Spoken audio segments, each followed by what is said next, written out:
Rain Ionic Vision е програматор за автоматично поливане, който се монтира на открито под навес, беседка или друго защитено място в градината. Захранва се от електрическата мрежа, а вградената батерия запазва всички настройки при спиране на тока. Управлява 4, 6, 8 или 10 зони в зависимост от модела, с 2 програми в стандартен режим и до 4 програми в разширен режим чрез мобилното приложение. Програматорът може да се свърже с датчик за дъжд, да управлява помпа при добавяне на реле и позволява разграничаване на поливките на четни и нечетни дни. Може да се контролира от телефона чрез Bluetooth с обхват до 50 метра и да се добави допълнителен модул Nuvola Mini. Модулът позволява управлението от разстояние чрез Wi-Fi. Бюджетната функция дава възможност за регулиране на времето за поливане според сезона. Нека видим как се настройва. Започвате с захранването. Отваряте капачето на програматора и свързвате кабелите за захранване към клемата. Може да добавите модул Nuvola Mini директно в слота на програматора. Това позволява Wi-Fi управление. Включвате щепсела в контакта. Програматорът светва, това означава, че е готов за настройка. Следващата стъпка е приложението. Инсталирате Rain Vision на телефона си. Отваряте приложението и се регистрирате с имейл и парола. Избирате български език. Натискате бутона добавяне и изчаквате програматорът да се появи на екрана. Въвеждате фабричния код 60, който по-късно може да промените.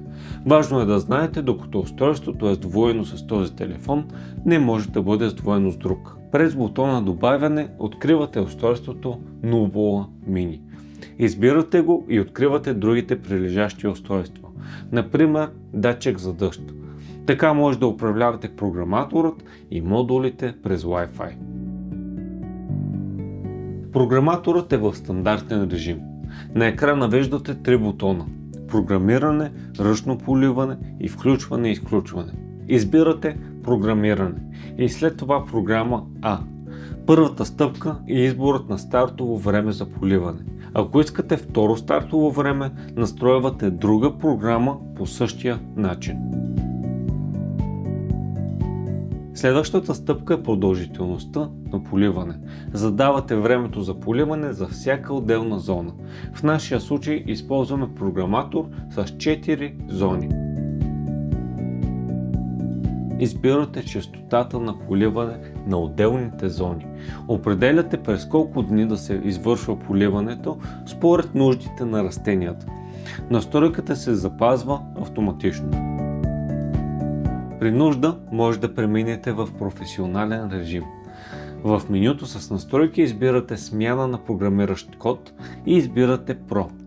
Така разполагате с 4 програми, всяка с до 6 стартови времена. От бутона допълнителни настройки може да контролирате инсталирани модули за метеорологични условия, управление на помпа и други.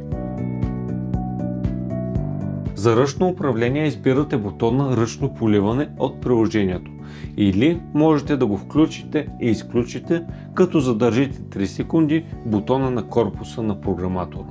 От тук можете да стартирате поливането по всяко време, независимо от зададените програми. От приложението избирате една или повече зони, които искате да поливате и задавате продължителността на полив. За да спрете ръчното поливане, натискате бутона Стоп от приложението или от корпуса на програматора.